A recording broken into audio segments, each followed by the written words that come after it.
അക്ഷരലോകത്ത് അറിവ് പകർന്ന് olive international school 18 വർഷം പിന്നിടുന്നു. LKG, UKG, ഫസ്റ്റ് സ്റ്റാൻഡേർഡ് എന്നീ ക്ലാസുകളോടെ തുടങ്ങിയ സ്കൂളിൽ ഇതിനകം 7ാം സ്റ്റാൻഡ് വരെയുള്ള ക്ലാസുകളുണ്ട്. യൂണിറ്റി ചാരിറ്റബിൾ സൊസൈറ്റിയുടെ കീഴിലാണ് വിദ്യാലയം പ്രവർത്തിക്കുന്നത്. ചെയർമാൻ അബ്ദുൾ സത്താറിന്റെ നേതൃത്വത്തിൽ മികച്ച പ്രവർത്തനമാണ് നടന്നുവരുന്നത്. പഠനത്തിനു പുറമെ യോഗ, കരാട്ടെ, ഡാൻസ്, പാട്ട് എന്നിവയും ഈ വിദ്യാലയത്തിൽ പഠിപ്പിക്കുന്നുണ്ട്. Library, computer lab, smart class എന്നീ സൗകര്യങ്ങൾ വിദ്യാലയത്തിൽ ലഭ്യമാണ്. എല്ലാ പ്രദേശങ്ങളിൽ നിന്നും വാഹന സൗകര്യം സ്കൂളിലേക്കായി ഒരുക്കിയിട്ടുണ്ട്. യോഗ്യത നേടിയവരും പരിചയസമ്പന്നരുമായ അധ്യാപകരാണ് ക്ലാസുകൾ കൈകാര്യം ചെയ്യുന്നത് എന്നത് പ്രത്യേകതയാണ്. സ്പോക്കൺ ഇംഗ്ലീഷ് ക്ലാസുകളും കൗൺസിലിംഗ് ക്ലാസുകളും വിദ്യാലയത്തിൽ നടത്തിവരുന്നു. ഒലിവ് ഇന്റർനാഷണൽ അൽബീർ എന്ന വിദ്യാലയം കഴിഞ്ഞ വർഷം മുതൽ ആരംഭിച്ചു. ഇസ്ലാമിക മതപഠനത്തിന് മുൻതൂക്കം നൽകിയുള്ള സ്കൂളാണിത്. അക്ഷരലോകത്ത് തല ഉയർത്തി നിൽക്കുന്ന സ്കൂൾ കൂടിയാണ് ഒലിവ് ഇന്റർനാഷണൽ സ്കൂൾ.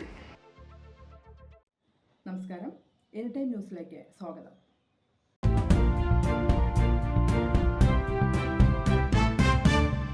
തമിഴ്നാട് കള്ളക്കുറിച്ചിയിൽ വ്യാജമദ്യ ദുരന്തത്തിൽ മരിച്ചവരുടെ എണ്ണം 33 ഉയർന്നു.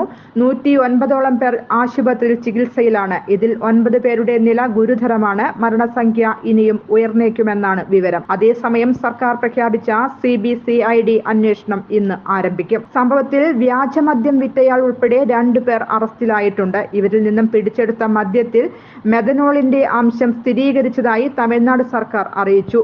ചെന്നൈയിൽ നിന്ന് 250 കിലോമീറ്റർ അകലെ കള്ളക്കുറിച്ചി പട്ടണത്തിനടുത്തുള്ള കരുണാപുരത്താണ് മദ്യ ദുരന്തമുണ്ടായത്. ചൊവ്വാഴ്ച രാത്രിയും ബുധനാഴ്ച പകലുമായി വ്യാജമദ്യ വിൽപ്പനക്കാരിൽ നിന്ന് പാക്കറ്റ് ചാരായം വാങ്ങിക്കഴിച്ച ലോഡിംഗ് തൊഴിലാളികളും ദിവസവേതനക്കാരുമാണ് അപകടത്തിൽപ്പെട്ടതെന്നാണ് വിവരം.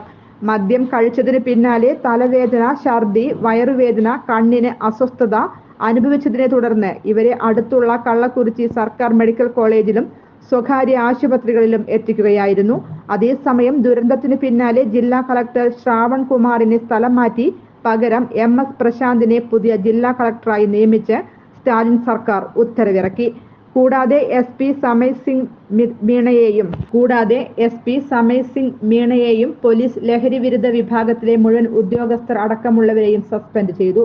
രാജ്നാഥ് ചതുർവേദിയാണ് പുതിയ SP. കൂടാതെ അന്വേഷണം CBCIDക്ക് കൈമാറാനും സർക്കാർ ഉത്തരവിൽ പറയുന്നു. News desk anytime news. കൂടുതൽ വാർത്തകൾക്ക് ഞങ്ങളുടെ ചാനൽ സബ്സ്ക്രൈബ് ചെയ്യുക, Facebook ഫോളോ ചെയ്യുക.